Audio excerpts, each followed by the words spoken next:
Dr. Reed, let me begin with you tonight, and I'm wondering how your mother would feel tonight if she got to watch Ketanji Brown Jackson take the oaths of office today. Thank you for having me. And she would be ecstatic. She would be enjoying this moment with the three of us, with my daughter and her other granddaughter, my niece, and we would be admiring what the history that has been made. When I watched it earlier today, and then I'm watching it again just now, and I'm still feeling it. Let me ask you about that night at the debate with your father. Now, I've never known of anyone using a commercial break in a debate to try to urge a candidate, someone who's not on the campaign staff anyway, to urge a candidate to take a position. Did you know that your father was going to run back there backstage and do that? Absolutely not. We came for one reason and one reason only, and that was to watch the debate and see how things were going and how questions were being answered. And he just disappeared. And when he came back, did he tell you what the mission was? He did not. He did not. It wasn't, soon after that, now President Biden said what he needed to say, made the promise on stage, and we were all shocked yet delighted. And Congressman Clyburn, you had that presence of mind to decide this is the moment. You'd been lobbying Joe Biden on this before that, but you saw that moment, and you believed that this would not just be good for his campaign, but it was something that the country had to hear. What did it feel like for you when you were back in the chair and he actually said it? Well, thank you very much for having me as well. Lawrence, that night was just surreal to me. I was very emotional for the last or previous 48 hours, and there we were sitting and waiting. And in the first half of that debate, it didn't come. And so I got up and excused myself. I was sitting with Bennett Thompson, that everybody's now gotten to know. And he asked, was I going to the restroom? And I said, yes. I didn't tell him what I was going to do. And I went backstage, and I beckoned to Joe Biden, and I urged him to please don't leave the stage tonight without making this commitment. I thought it was important to the American people. It's important to his candidacy, and today is a culmination of that. I think Joe Biden chose well.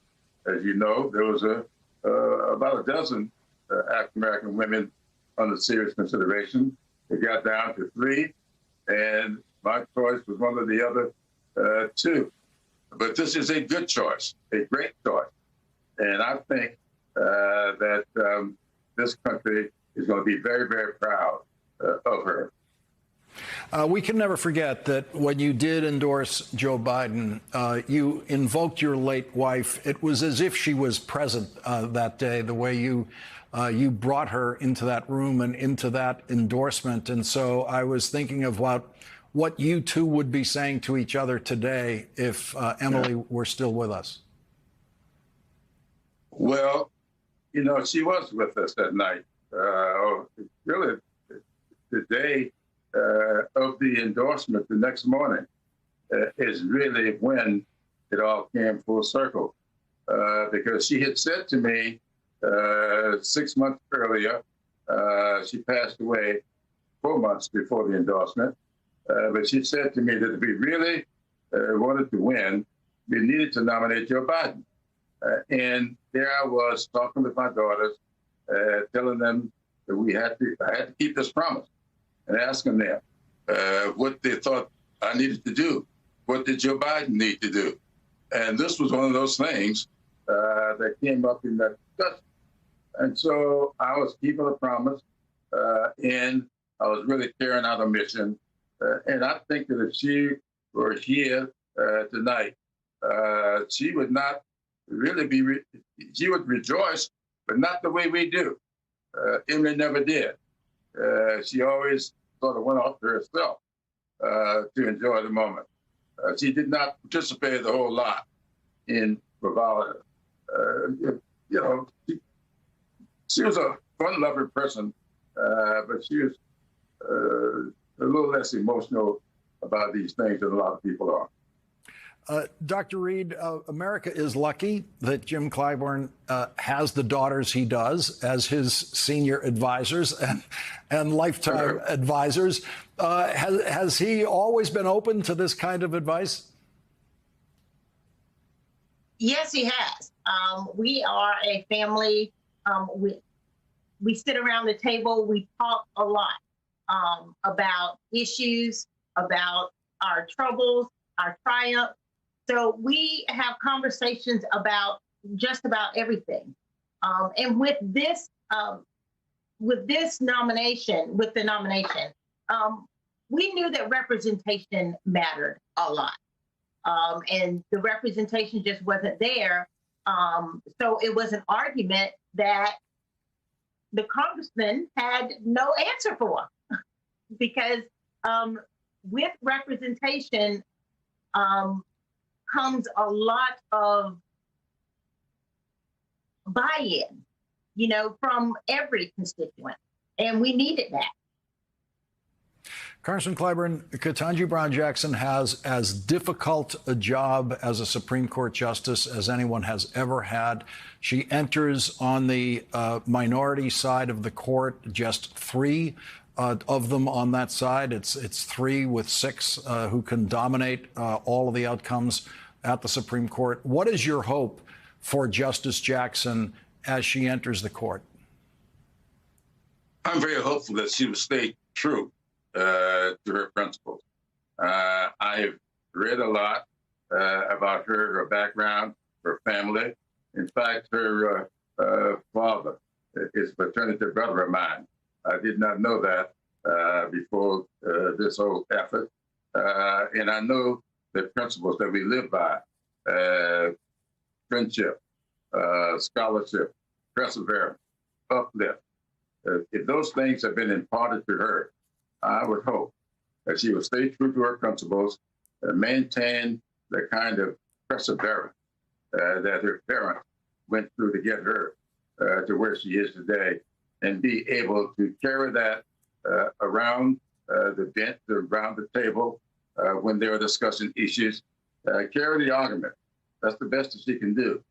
She can't make anybody do anything. But I do believe that every single human being, at least those with open minds, can be persuaded if you carry a good enough argument. She's well equipped to do it. I hope she maintains the willingness to do it as well. When she was confirmed by the Senate, we were lucky enough that night to have all of her Harvard College roommates and law school roommates join us on this program. It was a remarkable discussion. Let's listen to Nina Simmons, one of Justice Jackson's roommates, and what she had to say about this. It's so important. My grandson, my daughters, that they see this, that they saw this during my lifetime, their lifetime. Who knew? Dr. Reed, you knew it was possible. What was your reaction to that? It was amazing. I thought about my own daughter, who's entering her 4th year of medical school. Anything's possible. And Justice Jackson, let's say that again, Justice Jackson is a representation of what is possible for all Americans. So it was ecstatic. I know she's faced with challenges, yes, but she's also faced with a wealth of opportunity. And I know that she will grasp this moment and handle her business.